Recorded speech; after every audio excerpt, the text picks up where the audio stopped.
नाजरीन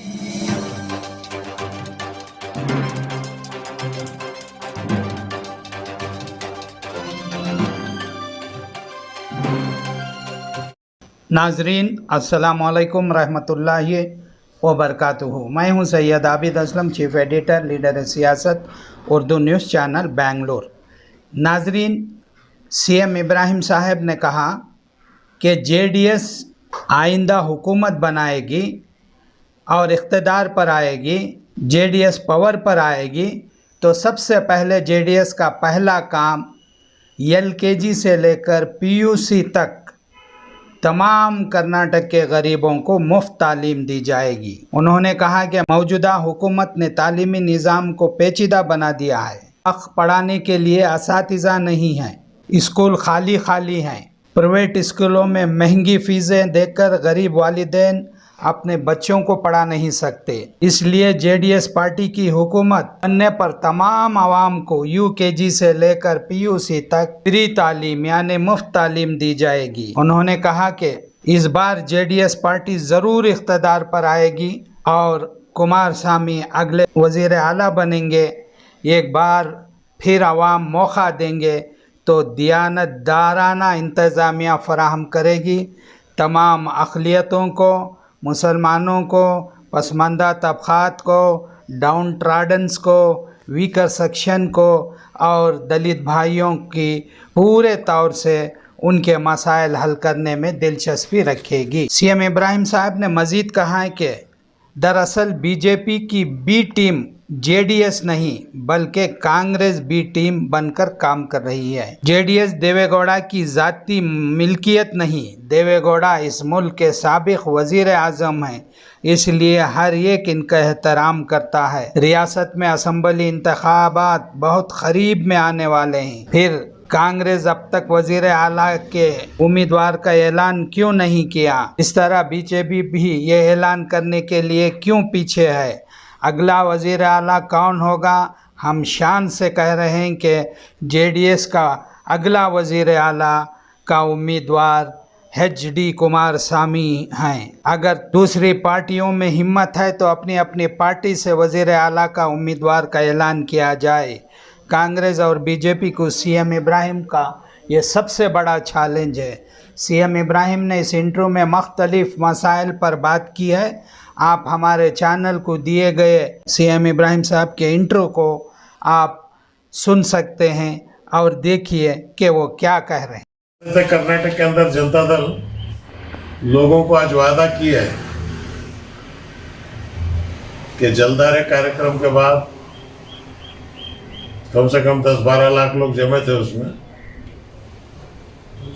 आज रियासत कर्नाटक में जनता दल दोबारा आवाम को वादा किया है कि किसानों को पानी, पीने का पानी, सेहत, हर पंचायत लेवल में रेफरेंडल हॉस्पिटल और जहाँ तक तालीम का सवाल है एलकेजी से पीयूसी तक फ्री मुफ्त तालीम हर बच्चों को इंटरनेशनल स्टैंडर्ड पे तालीम देने का मंसूबा जो है जनता दल अपने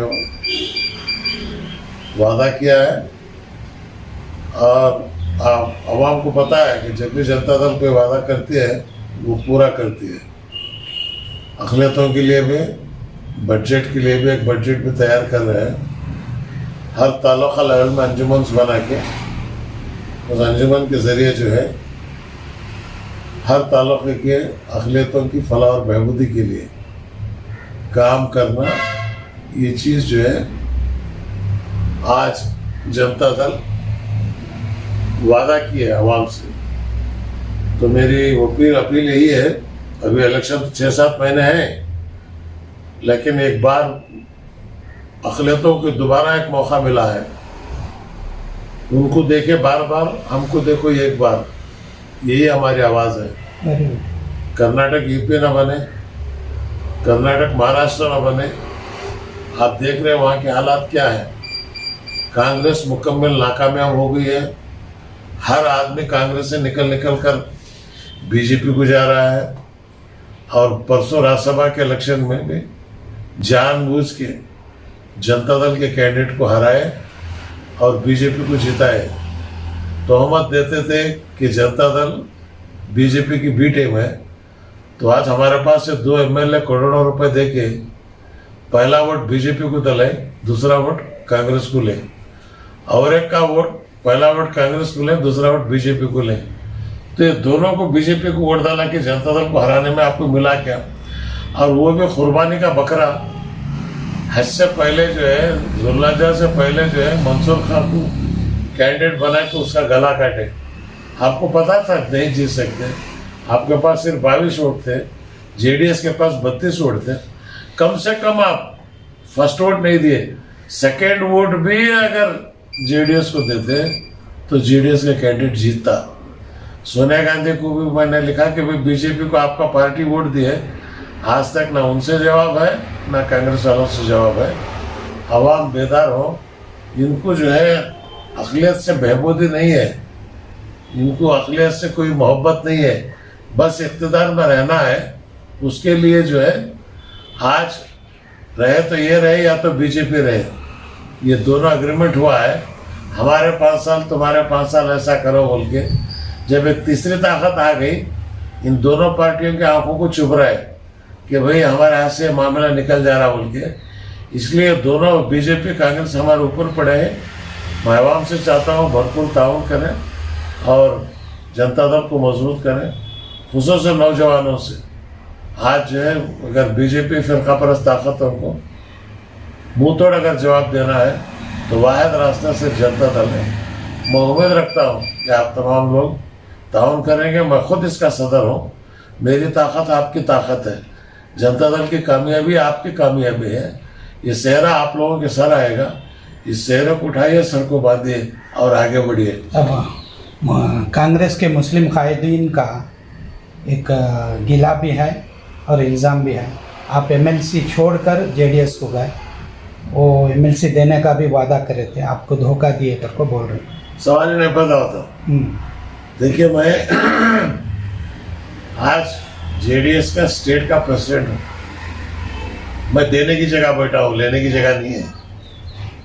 3 साल मेरा टर्म था, ठीक, मुझे पता है कि मैंने उनसे कहा कि मैं आज पूरे बिल्डिंग का मालिक हूँ, ये कमरा नहीं पूछना है मुझे। जब पूरी बिल्डिंग की चाबी मेरे हाथ में है तो फिक्र करने की ज़रूरत क्या है? तो आज मुसलमान बड़े दिल के हैं, कोई एक ओहदे के पीछे भागने वाला नहीं है, बल्कि वक्त पर जो है कुर्बानी देकर ओहदा भी छोड़ने के लिए तैयार है। फिरका परस्ती को ख़त्म करना है, जमहूरियत को बचाना है, अक़लियत के विकार को सरबुलंद करके रखना है। एमएलए से भी ठुकरा के जो है मैं आज अक़लियत के विकार को सरबुलंद किया हूँ कि मुसलमान कोई एमएलसी एमपी के मोहताज नहीं है, बल्कि वो उसूलों के मोहताज हैं। ये बात आज रियासत में साबित हुई है।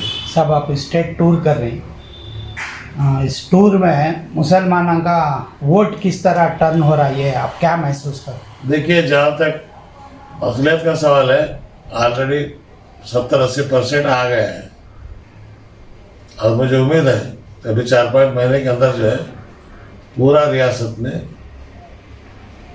आज अक़लियत जेडीएस के साथ एक हवा बन गई है। हाल ही में मैं टूर कर रहा हूँ, बागलकोट वगैरह सब गया था, वहाँ पे हज़ारों की तादाद में लोग जमा हो रहे हैं। अच्छा, आपका दीवानावार टूर करने की वजह क्या, जो जिस अंदाज से आप तेज़ी से टूर कर रहे हैं, इसकी वजह? क्योंकि मैं कोई भी काम को, कल का काम आज का काम अब कभी काम को मैं टहलता नहीं हूँ। 90 में जो काम किया हूँ और 2022 में वही कर रहा हूँ। ये मकसद को हासिल करना है और इस कौम के विकार को बचाना है। आज जनता दल अगर इक़्तिदार में आई तो इसका सेहरा अक़लियतों के सर जाएगा। मैं चाहता हूँ मेरे कौम के सर ये सेहरा है जो हमको दरगुजर कर रहे थे कांग्रेस के अंदर, जो बड़ी हिकारत की नज़र से देख रहे थे और ये समझते थे मजबूर है कांग्रेस को वोट डालने के लिए, बीजेपी को छोड़े, हमने नहीं दिया तो क्या बीजेपी को देते क्या? तो यहाँ तक कि हमारे वोट पूछने के लिए तैयार नहीं थे। आज जनता दल को खड़ा करके ये मजबूरी को दूर किया है। अब कांग्रेस जो है मुसलमानों को इज्जत देना शुरू की है। मुस्लिम क़ायद जो कांग्रेस में वो मेरा शुक्रिया अदा करे, मेरे छोड़ने के बाद इनकी इज्जत बढ़ी है, वरना उनको कोई पूछ कर देखने वाला नहीं आता।